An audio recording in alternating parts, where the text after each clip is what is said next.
Hey guys, welcome to a fragrance video.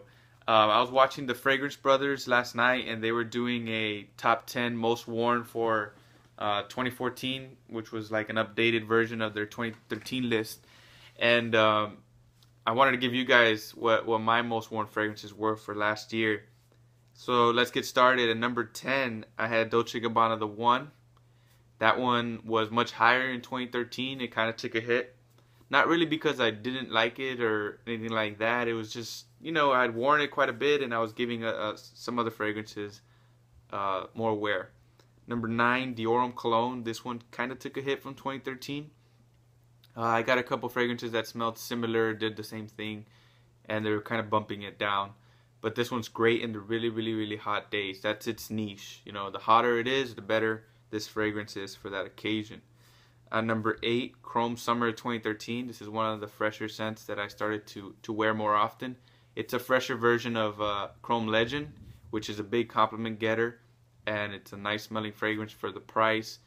Chrome Summer 2013 is less tonka, and it's a fresher version, and it still gets me a lot of compliments. Performance is great, so I wear it a lot. Number 7, Boss Bottled Night. And this one, it's one of those that I wear it just because the girl that I date really likes it and that's her favorite. So I wear it when I'm with her and I see her quite often. So that's why it's here. It's not necessarily a favorite of mine or something I recommend to a lot of people. But, it is what it is.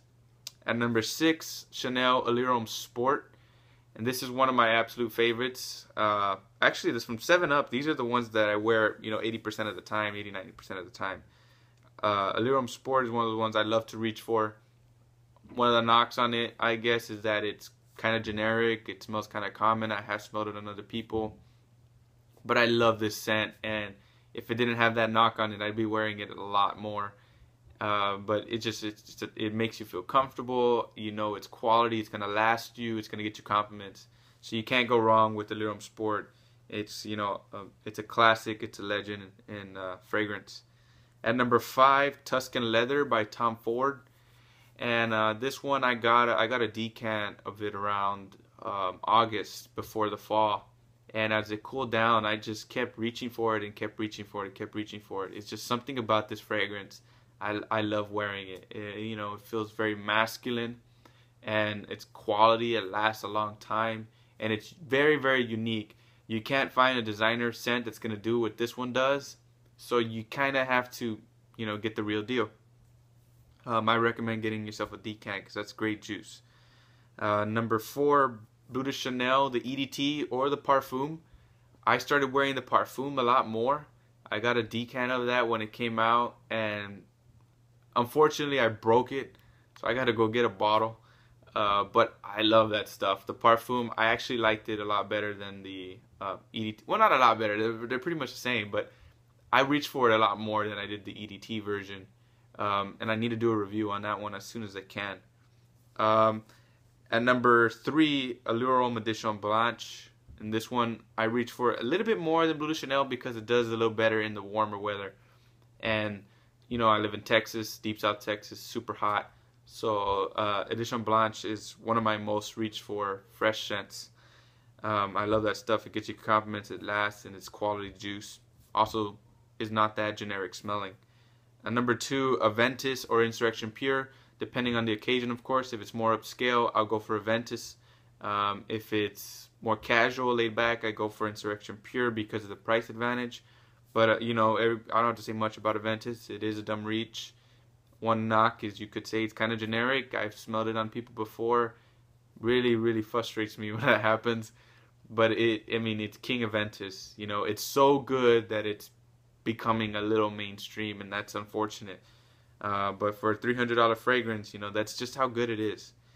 And number 1, this is my signature scent. This is what I've been wearing the most, head and shoulders above the rest, and that's Bond Number 9's Bleecker Street. This one, it does everything I want in a fragrance. It's fresh for the warm weather. It lasts. It smells good, gets you compliments. It's quality, and it is unique. That is my favorite thing about it. There is no fragrance that smells like Bleecker Street out there, and nobody's gonna recognize it. You're gonna smell different, and people are gonna know you by this scent. So I really love smelling Bleecker Street, and I recommend it if you like fresher scents and fruity scents. You know, it's really, really good. For honorable mention, I have a couple that they could easily been number 9 or number 10. Aqua di Gio Essenza. This is the parfum version of Aqua di Gio. It lasts a long time, quality stuff, very smooth, gets you compliments, and you know, I enjoy wearing it in the warmer weather. Aqua Fahrenheit, same thing with this one. I actually like the smell of this one a little better. Problem with Aqua Fahrenheit is that my bottle doesn't quite last and project as much as I want it to, but I've heard other people say that it performs awesome for them, so it could be just my bottle. But I love the smell of this one, and especially in warm times, I reach for it a lot. So that's my list, guys. I want to apologize that I'm taking longer to upload videos. You know, I've recorded quite a few. I just need to go sit down and edit them and put them up on YouTube.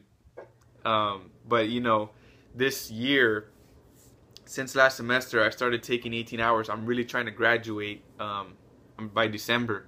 So I've really, you know, stacked up the classes. 18 hours is the most you can take. And, you know, there really is not a lot of time left over for me. Because I got that, I work, I run a club, and I run this Facebook campaign. So it's a lot of work for me. And I'm just exhausted and don't have the time and energy to sit on a computer as much as I want to and edit these videos and upload them. But I'm really sorry about that. That doesn't mean I'm stopping reviewing. I'm going to continue to review, and hopefully after graduation, when I'm out in the job market and I have more freedom and time, I'm going to go all out back into my reviewing, back into my collecting, because that's also slowed down lately. My financial aid is running out, so I'm having to pay for college out of pocket. So it's kind of like that's really what's been holding me back. But I intend to come back full force as soon as I'm done with this, and I can't wait, guys, because this is one of my favorite hobbies, and I love fragrance. So I hope that this list helps you guys out, and I hope it's interesting for you. Let me know what your top 5, top 10 most worn are in the comments. And thank you to the Fragrance Bros for this idea and for their video. I'll leave a link to theirs below. It's a really good video, so I recommend you guys watch it. Take it easy, guys, and see you next video.